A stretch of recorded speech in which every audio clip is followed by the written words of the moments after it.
Stick around as I save this plant from the brink of death.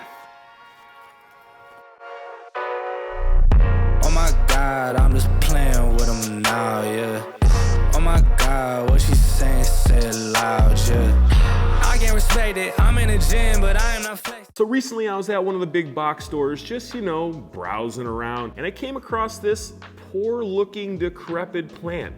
And I thought I had to take it home with me. So I did, because when I saw the sign on it, I saw it was a pink princess philodendron. Now it's kind of hard to tell now because it looks like it's went through a pretty big deal of stress. I mean, we're not seeing any coloration. We got all these dead leaves on here, and it's not looking very good. But I'm not that worried about it. I think we'll get it to perk up in no time. So in this video, I'm gonna talk to you a little bit about the pink princess philodendron plant. We're gonna work on repotting it and also care in the future so it never ends up looking like this again. So let's go check it out.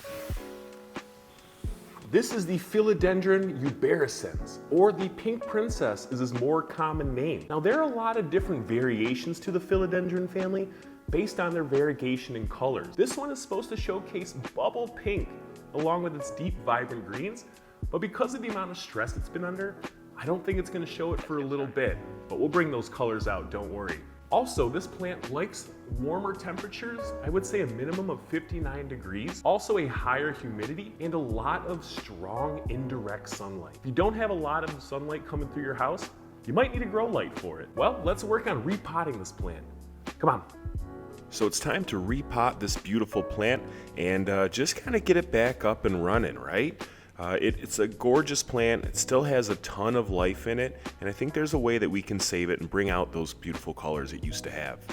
Well, so before we get into repotting, a couple things to remember is that these plants really like a well-drained soil. So the base of my soil is going to be these clay pebbles. I'm gonna put them at the bottom of my pot.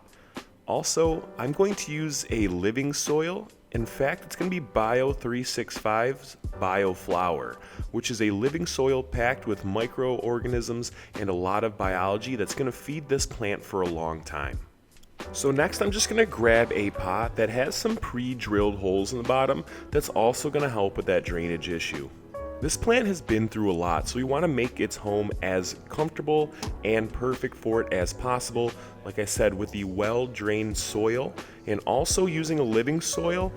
What's cool about Bio 365's Bioflower is its base is biochar, which is kind of like a root and nutrient hotel. It promotes a lot of root growth and also offers a lot of protection for those roots. So hopefully this plant takes charge, takes control, and really starts growing on the right track again. So let's grab our new pot for it, and a good pot to pick is something that's 2 to 4 inches larger in diameter than your plant's original home. So I found a perfect pot for it, and I'm going to start layering in my new home, starting with the clay pebbles at the bottom. That's really going to help with that drainage, keep that water flowing so the plant doesn't become waterlogged.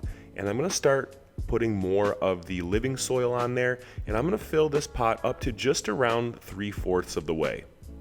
So as I'm filling up my new pot of soil, I'm going to leave a little divot or a little trench in there for the root ball of my plant, just so that it's not all laying at the top. We want some depth to this. Moving along this transplant, before I go any further and get this plant into its new home, I'm just going to clear off some of the old leaves and debris that have been just hanging around too long. We want to give this plant a very fresh start, so cleaning off and deadheading is really going to help promote growth and get your plant feeling like $1,000,000. And as I'm going around cleaning up this plant, I notice that it's very loose and very weak. This has been stressed out for so long that a lot of the stems and leaves and foliage are really weak to the touch, so I want to be very gentle with this plant. I'm even going to get in there with my trusty Happy Hydro Teflon scissors and start chopping away at some of those dead parts. Now, deadheading this plant took me a long time because of how frail and fragile it was. I really wanted to take my time and do a good job while also trying to keep it intact and without stressing it out any further.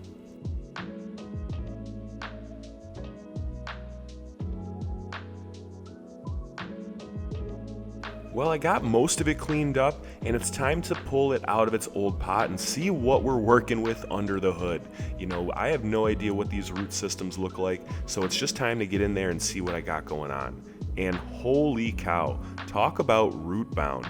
You know, you can see the discoloration of the roots. There must have been waterlogged, or there's some kind of deficiency happening because they're really brown. And what I'm doing here is just breaking up that old root mass. You know, you can see it was even growing out of the bottom of the pot. So there's a lot of root structure in here that I just want to open up. You know, because when you open up the root structure in a gentle way, it's going to be easier for the plant to really spread out into its new home and not stay in that same root bound structure. So this is going to evenly distribute the roots and allow it to uptake the nutrients that are already in this living soil so that it has a fast, fresh start in its brand new home.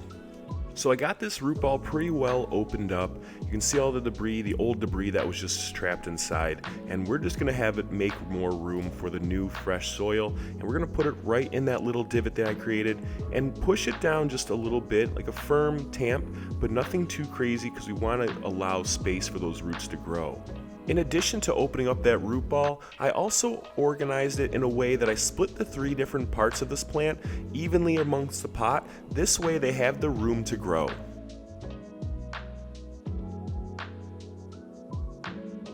Also, these plants are somewhat of climbers, so I'm going to add some bamboo stakes in here just to give them some extra support because the plant is fragile, but also give them the opportunity to reach up and grow taller. And I just have some handy dandy little plant clips, Happy Hydro plant clips of course, and those are just going to clip on some of the stronger parts of the plant, and it's just going to get those hooked up to the poles so that it gives it a good solid foundation to grow. And finally, I'm just going to add a little bit more soil to the top because I have some more room and I really want that cresting top of the soil to be right where the base of that plant and a little bit over the top of it actually, so it gives it even more support. All right, let's take a look at it real close. Not bad, not bad, looking good. We're all supported and staked in. The plants are looking good. It's just about time to clean up a little bit. And I'm just gonna take this time to remind you that if you guys enjoy our channel and the content we put out, support us by shopping for all of your indoor gardening supplies at happyhydro.com. Well, it's time to get some nice fresh water for our newly transplanted plant, and this is going to give it a fresh start. It's going to make sure that the roots are growing. They have been through a lot, so the water is going to help them cool down. It's going to make them feel more acclimated, and it's also going to get rid of some of the air pockets that are inside the soil and make it a nice cohesive medium for your plants to grow. And I'm just going to toss on another little handful of soil on top just to really round out the soil level and make sure we have enough in there for it. There you have it. This plant is looking like an entire new plant. I mean, from the moment we got it, I wasn't very sure about it, but even just after a quick transplant and a freshen up, it looks incredible. I mean, it's glowing, and I have a really big hope for the promise of this plant in getting back to where it wants to be, a big, beautiful, bubblegum pink plant. It's looking better already. So now that we have it primed and pruned and ready to start its new life, a couple things you want to be prepared for is that when we're feeding this plant, we don't want a lot of water sitting in there. So wait until it gets pretty dry out before you water it again. And then also when you're feeding it, you know, maybe some fertilizers or some other plant nutrients, we want a nice even NPK value for this plant. And also just be aware that if you're using liquid fertilizers, they tend to be uptaken a lot faster by the plants than regular organic dry amendments. So be careful when you're using them. We don't want to hurt this plant again. Well, that's it for this video. Catch us next time. And as always, stay happy, friends.